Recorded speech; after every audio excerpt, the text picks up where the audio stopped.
వాడెవడో మొన్న వచ్చి 2 కథలు చెప్తే అది ప్రేమ అంటే అయ్యామ్మలది ఇదే అనా నా బతుకు. ఈరోజు మన దగ్గరకు ఒక పంచాయతీ వచ్చింది. చూస్తే వాడు మరీ మంగపతి కన్నా తేడా ఉన్నాడు.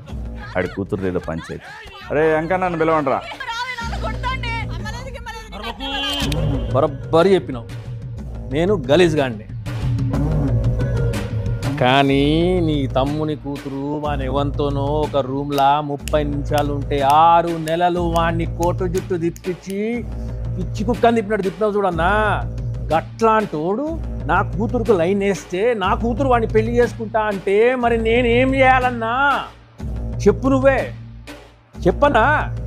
చిన్నప్పుడు ఇంట్లో టీవీ లేదని పక్కింటికి పోయి తొంగి టీవీ చూస్తూ ఉంటే నా బిడ్డ గట్ల గలీజ్గా చూడొద్దు అని చెప్పి లోన్ తీసుకుని మరి కలర్ టీవీ కొన్నా అన్న. మరి ఎందుకు ఆ పని చేసిన? పొలం మీద పురుగులు పడితే మందు కొట్టాలా, మన ఇంట్లో అమ్మాయి ప్రేమలో పడితే వాని మీద యాసిడ్ పోయాలి. అది ఒక్కటే మా కాడ యాసిడ్ డబ్బా తీసుకురాపు మీద పోసుకో. ఇంకొక యాంగిల్ ఆలోచిస్తే బాగుంటుందేమో. నా గురించి అంత ఆలోచించాలి.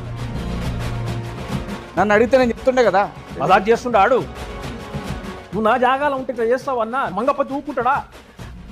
సో యాసిడ్ పోస్తానంటావు? పక్క మీద పోసుకో.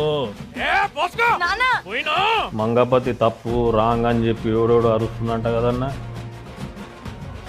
అది ఎవరో చెప్పన్నా. వాళ్ళ ఇళ్ళకి పోయి మెడలు నరుకుతానా కొడుకులని ఒక్కొక్కడిని. ఆడపిల్ల ఉన్న ప్రతి తండ్రి మంగపతే.